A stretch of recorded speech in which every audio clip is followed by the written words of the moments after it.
Hey everyone, welcome back to my channel. I'm the City Witch. So I have an unboxing video to do today. So this is a deck that's been on the market for quite some time, I believe.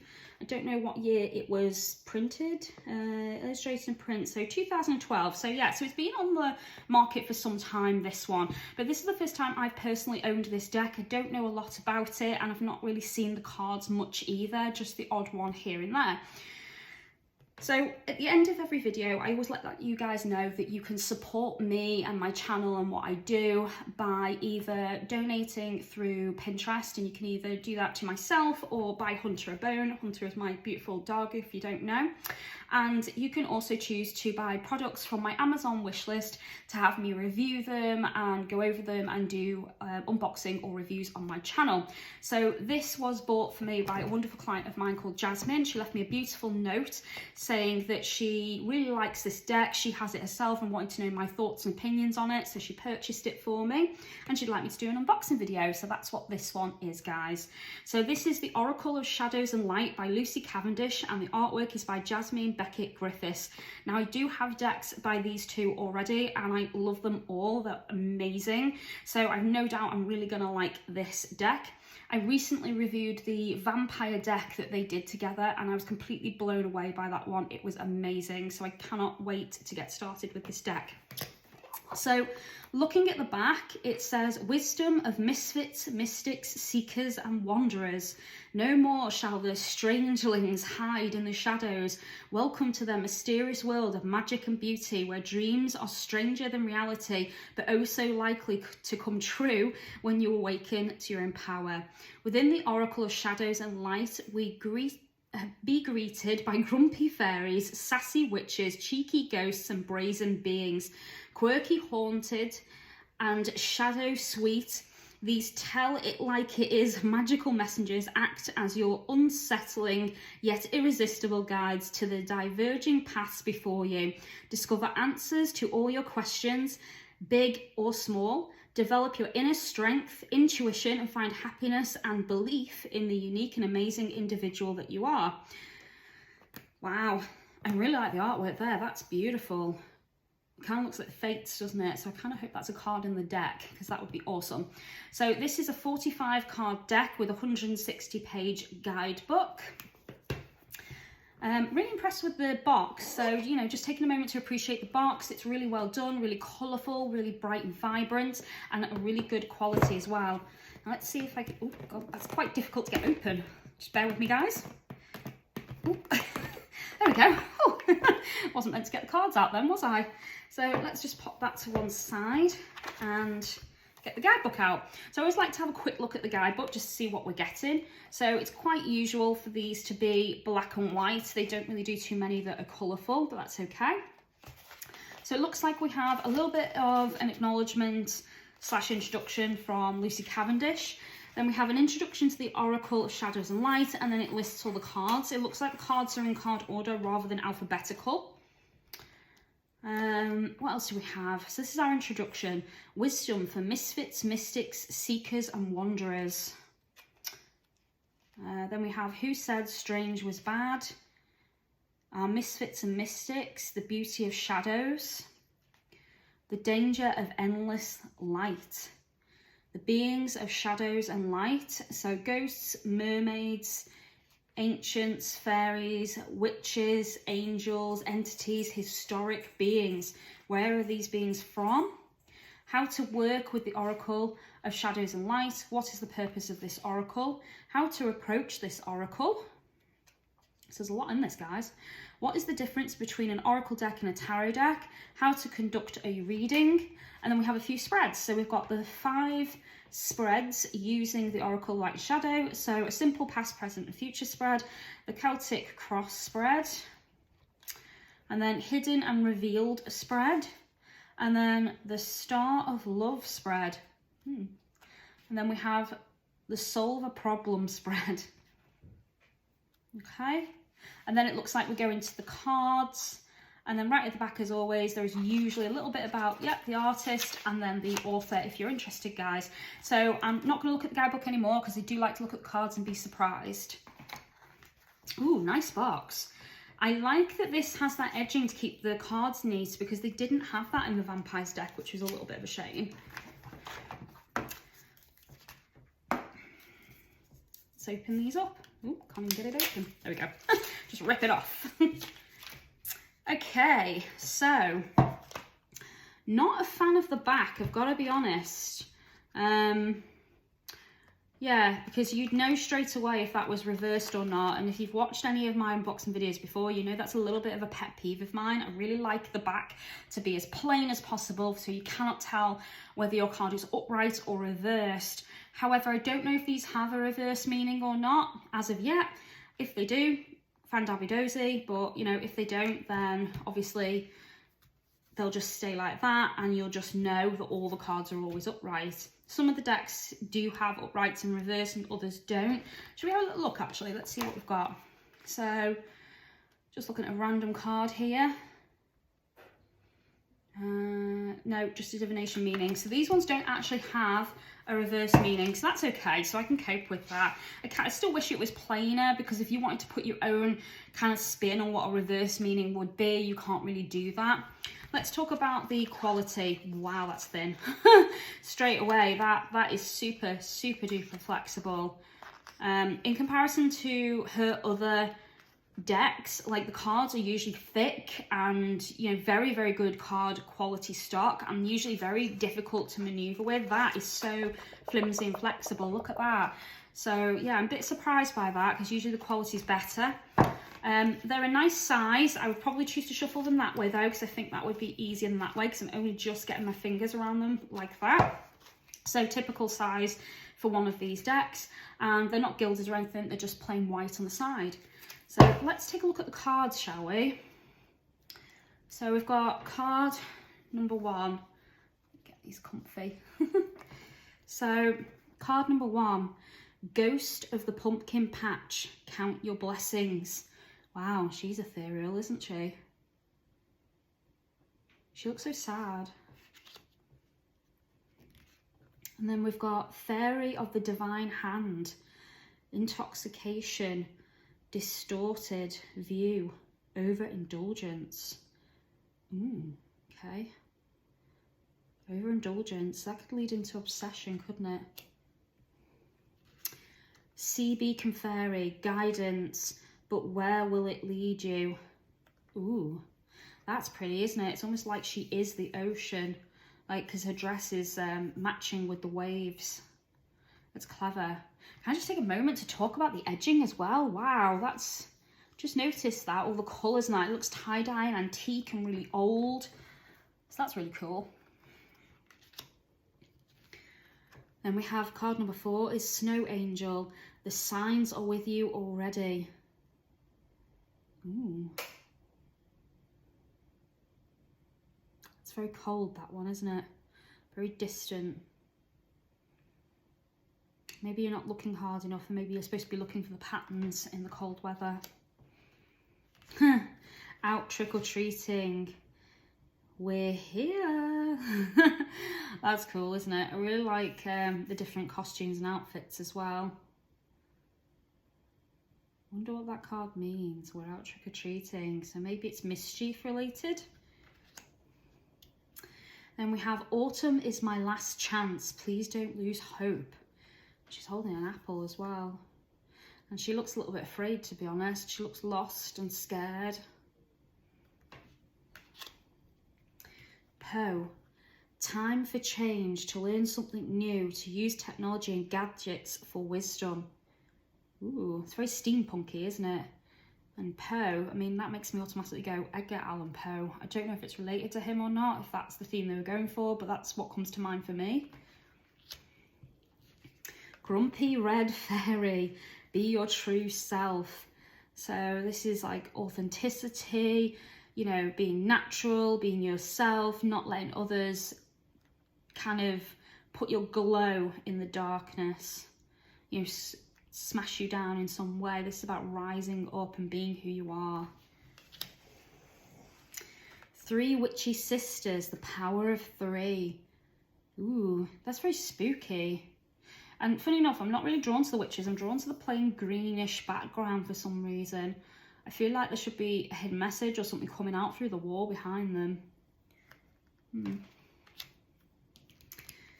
Then we have Eclipsed Mermaid, a powerful energy shift.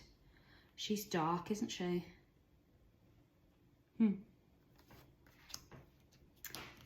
Dried Flower Fairy, Sweet Memories. She looks poisonous and dangerous, but also alluring. Like, you want to make friends with her, but you know you're going to regret it. Winged Seer, you see clearly, clairvoyancy. I love the eyes on the wings, the way they match her eyes as well. She looks like she's seen a lot and gone through a lot. I am Kali. From death comes rebirth. Wow. Kali is a really powerful dark goddess.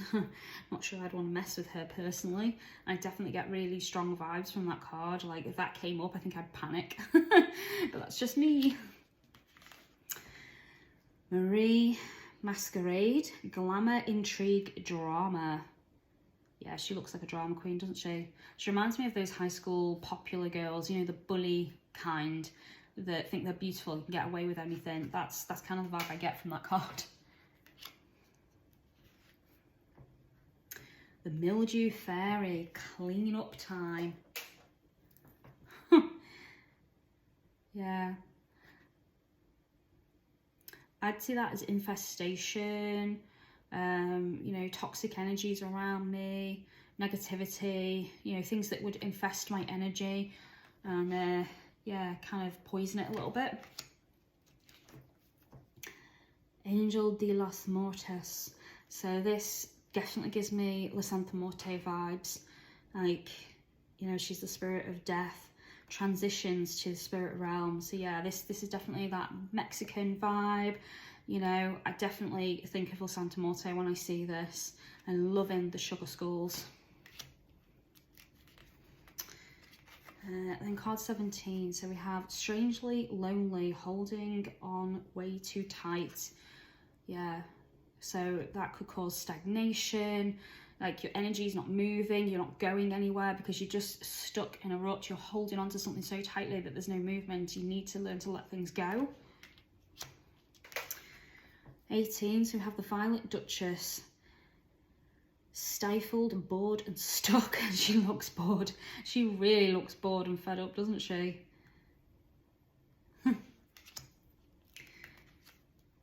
Hamara, the Menhun, Aloha Healing. I don't know if I'm saying that right. I might have to look that up. I don't recognise the spirit either. Be interesting to see what that one's all about. Fairy of the Highlands, it's time to be brave. Aww. She's got a sword ready. She's ready for battle. Angel of Alchemy, number 21, Miracle. See, I would say that's transformation, because in alchemy, you're turning one thing into another thing, or you're creating life in some way. It's a very creative subject to be an alchemist. So I would have gone with creativity, transformation, creation, you know, something along those lines. Voodoo in blue, back off. Wow. That does say back off as well. Look, she's even threatening you with the voodoo doll, like, don't make me do it kind of attitude. Wow, that's card 22. Number 23, Violet Angel, breaking down. So breaking down your walls or your barriers, finally crumpling into a good cry.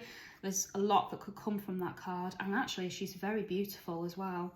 I don't feel like I want to cry when I look at it. I feel like in awe, like she's really beautiful. Number 24, we have the Lantern Fairy, a clear solution. So guidance, illumination. 25, Sewer Mermaid, your sensuality is beautiful. So no matter how depraved or whatever floats your boat, it doesn't matter so long as it does it for you. Remember that you're beautiful no matter what you like and who you are. That's quite a nice message, considering, you know, she's a sewer fairy or a sewer mermaid rather, but I suppose the mermaids are still part of the Fae realm. Oh yes, here we go. The three fates. What comes around goes around. Ooh, yeah, that's kind of, you're going to get your comeuppance, and remember, what you put out to the world will always come back, because the universe is expansive and reflective. Oh, how cute is that monster? Strange Valentine. Love is strange. So love might come from the strangest places. It's unpredictable. Sometimes the people who love us or are attracted to us are not what we imagined for ourselves, but often can turn out to be amazing partners. I like that card a lot. That is so cute. And with number 28, we have Death and the Maiden.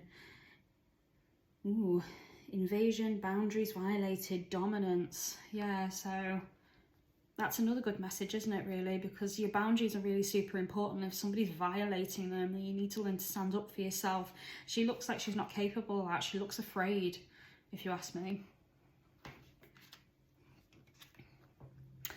And then here we have Shallow Grave. You miss someone. So thinking of the past. So someone's left your life, or, you know, removed themselves from your life, backed off in some way, or there's a distance between you and you're missing them. Here we have number 30, Two Little Witches. Magical space clearing time. Time to sweep out all the cobwebs, get rid of the bad energy, refresh and shake things up, I would say. With card 31, we have Lady with the Bush Egg. Ancient Wisdom. Ooh, there's a creature in that egg as well. It's funny because eggs to me always symbolise either fertility or cleansing, because they have that cleansing quality to them, and you can use them obviously in divination when you're doing an egg cleanse as well. Ancient Wisdom. I suppose it is ancient, and it's an ancient practice. Number 32, Sea Storm. Calm amid chaos. Yeah, she does look calm, doesn't she? Sure of herself, and yet she's surrounded by turmoil. So this could show one's strength, the ability to get through difficult times, but keep a cool head. 33, Dress of Alchemy. Release your power. Yeah, look at all the alchemic symbols on that. And again, I really like the wings with the eyes. See, that one's definitely more of an image to me about alchemy, because it sort of screams it with all the patterns and the symbols and the vial she's holding, and then the wings. Yeah, it just screams transformation. I like that it says release your power, so you have the power all along, you just have to unlock it. Number 34 is Faceless Ghosts and the Haunted Girl. Ghost people. Ooh, I get very kind of oriental theme from this one, maybe Japanese, and actually that there with the mask, that reminds me of No Face from Spirit quite a lot. Wow. Okay, so this is the image that's on the front of the box, Storm Angel. This is number 35, Collision of Beliefs, Styles, Attitudes and Energies. So clashing of energies. So you might have to recognise when you're not getting on with someone, or when someone isn't who you want them to be, because you can't change them, nor should you change them. So maybe it's time to let them go and move on. 36, Mend a Broken Heart Fairy, Healing from Heartache. Yeah, so that gives me Three of Swords vibes, heartache, disaster, misery, breakup. Number 37 is Candy Cane Angel. It's time for a treat. So I get sweet energies from this one. I quite like this. This is about reminding yourself that it's time to have fun, and that you need to make time for yourself in your life, and you can't always go through life being serious or busy. You must actually splash out once in a while, or do something that you love, that you enjoy. Carnivorous Flower Fairy. Oh, I like that one a lot. That's so beautiful and so colourful as well. So this one is number 38, and it says a tempting offer has a high price. So no matter what you're being offered, what's on the table, it's not worth it, because you will pay the high price in the end. You will suffer as a result. You might get bitten, basically. Then we have number 39, a Clockwork Pumpkin. A wonderful idea, the aha moment. Ooh, it's a clarity on a project or the realisation of something. Over here we have card 40, Angel of Time, working too hard. So yeah, I got that a bit, you know, on some of the other cards, you know, working too hard, not taking care of yourself, not making time for yourself. So yeah, so this angel is clearly very mad at you for that. Then we have card number 41, Nautilus Princess, powerful personal growth. Definitely one of the sea. And the Nautilus, I think that was the name of Nemo's ship, I believe.